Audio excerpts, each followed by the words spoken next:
The roof is on fire. We don't need no water. Let them Mother Russia burn, baby, burn. You can be like saying now, come on, Henry, where are your manners that are supposed to maketh man? Well, my manners are right where they are. They belong within me and this very wrap-up. I'm all out of manners right now, speaking that softly and eloquently, while I can hardly hold myself from an evil laugh and showing a middle finger, you know. Don't let yourself be fooled. Russian oil depots and refineries are on the fire that Vladimir Putin has ignited. What Ukraine did to this fire is only returned it to sender. An explosion and the fire broke out at Omsk oil refinery in Russia owned by the Russian oil giant Gazprom.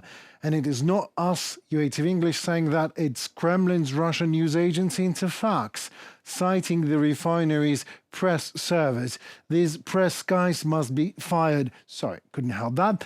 This Gazprom Omsk refinery provided petroleum products not only for Russian criminal military aggression in Ukraine, but for the domestic Russian and Kazakhstan markets just as well.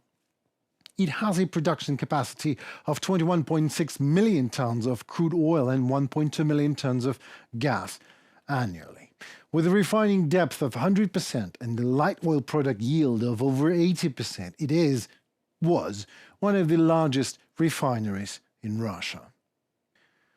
For anti-anxiety reasons, I strongly recommend this calming, soothing footage released just recently with picturesque view of an oil depot ablaze in Russia's Kamensky district of Rostov region after 2 Ukrainian drones delivered their message.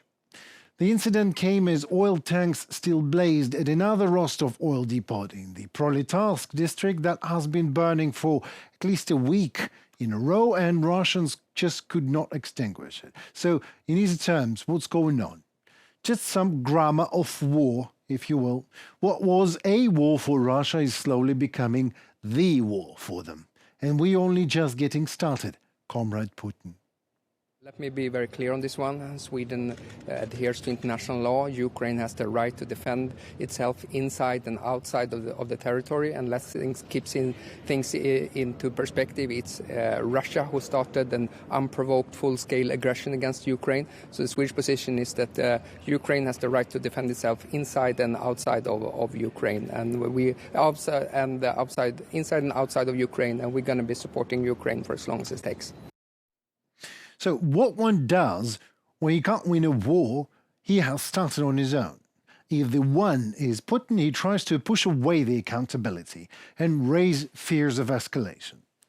And all the army of professional cowards and the Kremlin's prepaid politicians start to whine in Europe and the West, oh, no more escalation, please, we want no more hostilities. We need to stop the war on any expense as long as it is Ukrainians won, raped Ukrainian women, murdered Ukrainian children, annexed Ukrainian lands, genocide of Ukrainian nation. Look, here it is in easiest way possible for you. Tonight, unmanned and unnamed aerial vehicle hit Russian turf. Just Google it. Thermal power station in the Moscow region, thermal power station in Tver region, Moscow oil refinery, gas distribution networks, more thermal stations and power subs in Moscow region. The Moscow region is on fire. The Russians say they shot down more than 158 drones over 15 regions of Russia. Not yet confirmed whose drones were that, but with a certain probability, we can assume that these drones could have been Ukrainian drones, right? In this case, we hit the thermal stations and oil refineries of our enemy during a war, which makes these locations a legit target.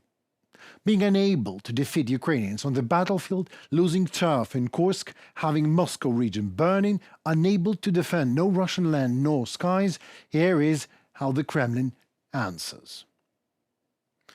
This is Kharkov this morning. Watch this and understand. Finally, all escalations in each and every war in the history of humanity were fought off with arms and never negotiated with paperwork. And this war is no different. When we hit Russian oil depot, it is no escalation but a legit military target. When Russians in return burn down children's hospital, that is an escalation. When we hit Moscow's thermal plant, it is no escalation but a legitimate payback. We have been living under their fire, burning our civilian infrastructure for almost 3 years. And when maddened Russian Tsar, in despair and anger, is killing Ukrainian children and civilians every single day, that is an escalation.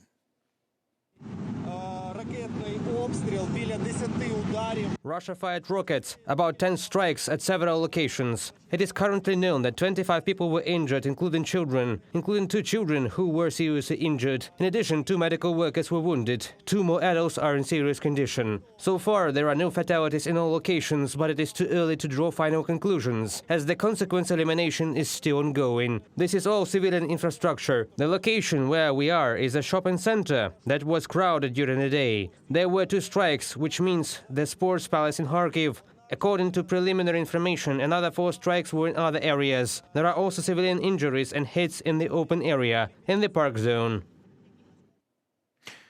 Russia launched 789 Shahed kamikaze drones and missiles at Ukraine this August alone. Air raids continued for 27 out of 31 days. So here it is for you in easy terms. Kharkiv is a tragedy. But whoever says whatever, Russian oil refineries and other military objects will continue to burn on Russian turf until they decide to leave the Ukrainian land. This is exactly when the escalation stops.